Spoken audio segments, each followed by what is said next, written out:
When people talk about becoming a great animator, most of the time they focus on animating. That's what most of the greats focus on. That's what we love about hand-drawn classical animation. It's the animation. But being a great animator takes more than just the ability to animate. What I'm about to share might sound obvious, but how often do you really hear animators talk about these skills to focus on? Most of the time they don't, and the chances are you don't either, because some of these skills you already have, and it's these basic skills that actually set you up to become the great animator you want to be. I'm going to break these hidden animation skills into 3 categories: ones you already have, ones that you are naturally sharpening as you animate, and a few that you should start thinking about to bring your animations to that next level. As I go through these, I wouldn't be surprised if you realized you actually have most of the skills I'm about to mention, maybe even more than you expected. And if you agree or disagree on anything that I say in this entire video, feel free to leave a comment. I'll be happy to read it. But let's start with the skills you already have. And the reason why I'm putting these skills here is because they are skills that you have just by being an existing creative human being, which might sound silly, but let me go through these so you can understand what I'm talking about. First up, we have decision making. You make decisions in everyday life, right? So as an animator, you're also making a ton of micro decisions that you naturally have to make a choice on. That is where your decision-making skills come in as an animator. And the faster you're able to make a good decision, the faster you get through your animation and the more you're able to pick and choose. Next up is creativity and storytelling. Again, as humans, we are natural storytellers. When was the last time you went over to your friend and said, hey, I have to tell you about this? You already have those storytelling abilities, and now you're just already applying them to animation. And the better you get at storytelling, the better you get at animation. Number 3 is problem solving. Problem solving is just solving problems, and it's figuring out solutions. Is there any other way to classify animation than you are solving how to animate something, how to make it move in a believable way, and actually get your audience to care? I don't think so. You've already been developing these skills since you were a tiny, tiny kid. Number 4 is empathy. I know this skill can be at different levels for different people, but everybody is born with a basic level of empathy and can relate and understand other people. You bring this into your animation, and it creates great animators because you are able to bring your viewer, your audience, whoever is viewing your animation, and you can get them to feel what your character is feeling, because empathy isn't only about being able to feel what others feel.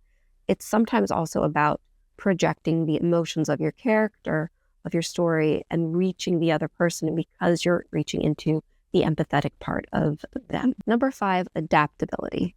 I'm sure by this point in life has thrown a bunch of curveballs at you. Some, well, they're curveballs, so nobody saw them coming.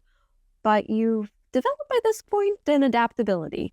You miss the bus, you manage to get an Uber, or you run all the way to work so that you make it there before you get fired. It's like those little tiny adaptability things. You end up doing that in your animation as well, because if one thing isn't working here, then you pull up another idea, and it goes back to the problem solving, it goes back to the decision making, it goes back to the creative storytelling, and it's all wrapped up together in these skills that you already have. But then if that's the case, then what skills have you started developing as soon as you started animating? Because by this point, you've probably done a few animations, a bouncing ball here, maybe a swinging pendulum, maybe you created your first character. You've done some sort of animation by this point. So what skills have you already started to develop, even if it's subconsciously? And the first one is going to sound so simple, but you have to give yourself credit where credit is due. You have learned patience. Animation is very time-consuming. It is very frustrating at times, and you definitely have been learning how to be patient. Number 7, observation. It's a skill that I'm sure you've heard many, many times before now, and if you haven't, it's not such a big deal. But when you are animating, you are observing reference of how something animates. You're observing everything that's going on around your life so that then you can apply it to your animation. Number 8 is acting. I know this probably sounds very difficult for the introverts in the room to relate to, but trust me, you have been developing the skill, even if you feel like it might be one of your weaker ones. Acting in animation is just being able to communicate what your character is doing and get into that empathy mode to give it to your audience so that they understand and can relate to your character. So as soon as you add an expression to your character, as soon as you animate a certain hand gesture or with a specific reason in mind, you've already been starting to learn why you have to have that acting.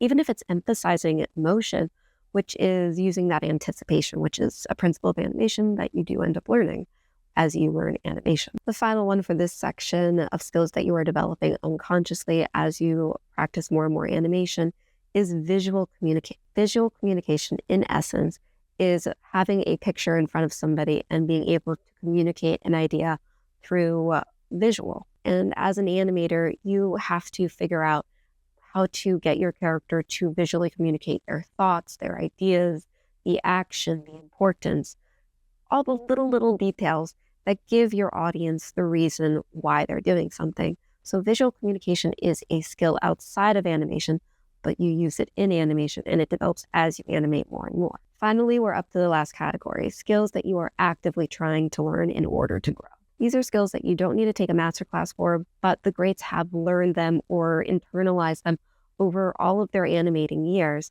because they start to think with this stuff in mind. You don't have to be perfect right out of the get-go. The entire point of me even mentioning these skills that you may or may not have is so that you are aware of them and you can consciously practice, experiment, play with them, just have fun with it. So let's start with the first one, which is actually more related to the film industry and therefore leads into animation.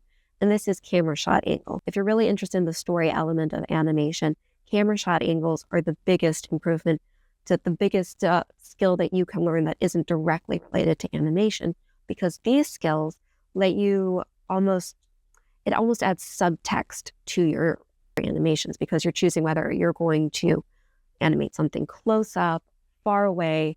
There's this shot called an establishing shot, which is going to show your audience where your character even is, what their location is. And there's a whole lot that you can go into on that, but I'm going to move on to the next skill because I feel like it's just as equally important in animation, and that is understanding physics. Again, do not take a class on this. You do not need to. You definitely do not need to spend the money on it, but understanding physics, whether something heavier is going to fall faster, if it's going to land with more of an impact, like a soft bounce, or it's going to smash right through that floor. Again, there's like all those little things of physics that you can apply to animation to make it realer, but it's not something that you have to take classes upon. And then this last one is one that I feel is the most important, that would give you the best skills, but you probably already have some understanding of it, because we all do.